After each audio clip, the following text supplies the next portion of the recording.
Imagine entrar em uma sala e perceber que algumas das pessoas mais poderosas do planeta estão ali dentro. Bilionários, políticos, empresários, pessoas que controlam grandes empresas, influenciam governos e tomam decisões que afetam milhões de vidas. Uma pessoa escreve abre aspas, obrigado por uma noite divertida. Sua garotinha mais nova foi um pouco safadinha. Agora imagine que todas essas pessoas têm algo em comum. Todas conhecem o mesmo homem. A divulgação de arquivos do caso Epstein está obrigando muita gente influente e poderosa a tentar explicar a relação com o empresário que foi condenado por abuso e tráfico sexual. Esse homem era Jeffrey Epstein. Esse homem não inventou uma tecnologia revolucionária, não fundou uma empresa mundialmente famosa, não foi eleito para nenhum cargo político importante. Mesmo assim, ele tinha acesso a jatos privados, mansões gigantescas e círculos de poder que a maioria das pessoas jamais verá de perto. Durante anos, ele circulou entre algumas das pessoas mais influentes do planeta. Participava de jantares privados, eventos exclusivos e encontros discretos onde decisões importantes eram discutidas longe das câmeras. Para quem observava de fora, parecia apenas mais um milionário que havia encontrado sucesso no mundo das finanças. Mas com o tempo, começaram a surgir perguntas. Quem exatamente era Jeffrey Epstein? Como ele havia construído uma rede de contatos tão poderosa? E como um homem relativamente discreto conseguiu acesso a tantos nomes importantes? Para entender essa história, é preciso voltar muitas décadas no tempo. Jeffrey Epstein nasceu em 1953, no Brooklyn, em Nova York. Era um bairro movimentado, cheio de contrastes e muito distante do universo das elites globais. Ele cresceu em uma família simples. Seu pai trabalhava para o departamento de parques da cidade. Nada na infância de Epstein indicava que ele se tornaria uma figura cercada por riqueza e influência. Na escola, Epstein demonstrava habilidade com matemática.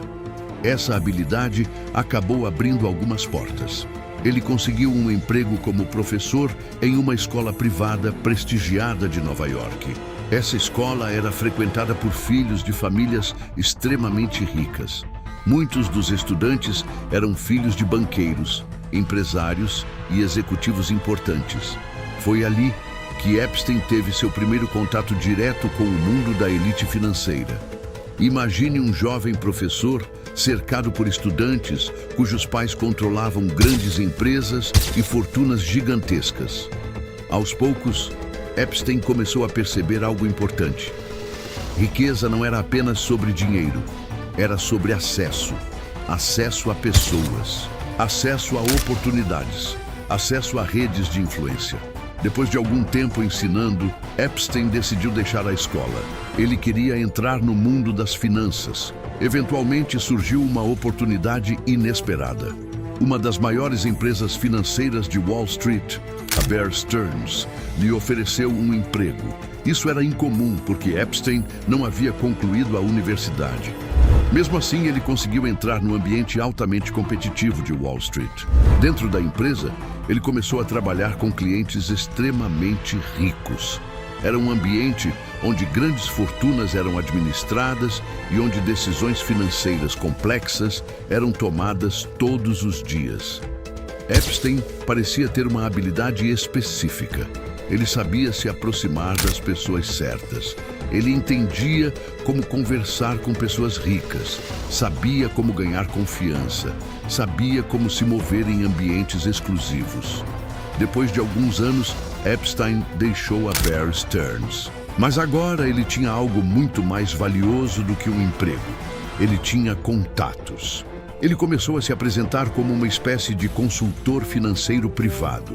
Alguém que ajudava pessoas extremamente ricas a administrar suas fortunas e lidar com questões financeiras complexas. Mas havia um detalhe curioso. Quase ninguém conseguia explicar exatamente como Epstein ganhava dinheiro.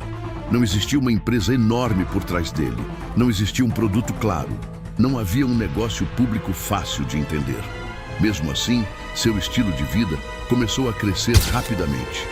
Ele passou a possuir casas luxuosas, viajava frequentemente em aviões privados, frequentava eventos exclusivos. Parecia que Epstein havia descoberto um segredo sobre como entrar nos círculos mais fechados da sociedade. Nos anos seguintes, seu nome começou a aparecer ao lado de figuras extremamente influentes. Empresários famosos, investidores bilionários, cientistas renomados e figuras políticas passaram a aparecer em eventos onde Epstein também estava presente. Sua mansão em Manhattan tornou-se um local conhecido por receber convidados importantes. Era uma casa enorme, localizada em uma das áreas mais caras da cidade de Nova York. Ali aconteciam jantares privados e reuniões discretas.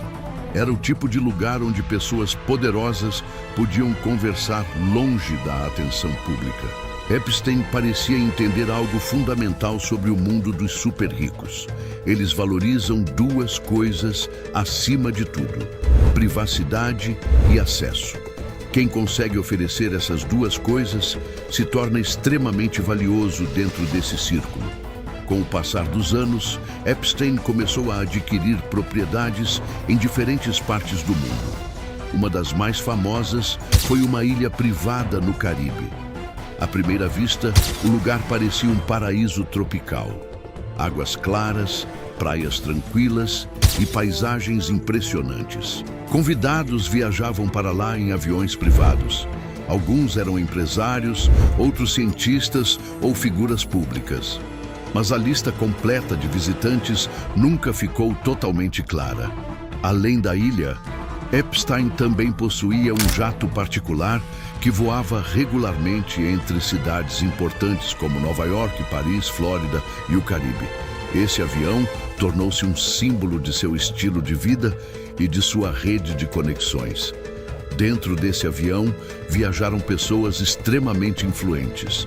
Isso fez com que jornalistas começassem a prestar mais atenção em sua história. Quem era realmente Jeffrey Epstein? Como ele havia acumulado tanta riqueza? E por que tantas pessoas poderosas estavam conectadas a ele? Durante muito tempo, poucas pessoas investigaram profundamente essas perguntas. Mas com o passar dos anos, começaram a surgir histórias estranhas, comentários sussurrados, rumores que circulavam discretamente. No início, pareciam casos isolados. Mas quando investigadores começaram a conectar os pontos, perceberam que havia um padrão. Autoridades começaram a investigar mais profundamente. Depoimentos começaram a aparecer. Aos poucos, o nome de Epstein começou a surgir em um contexto muito diferente. Não mais como um consultor financeiro misterioso, mas como alguém envolvido em um escândalo muito mais grave. Jornalistas começaram a publicar reportagens investigativas. Documentos começaram a aparecer.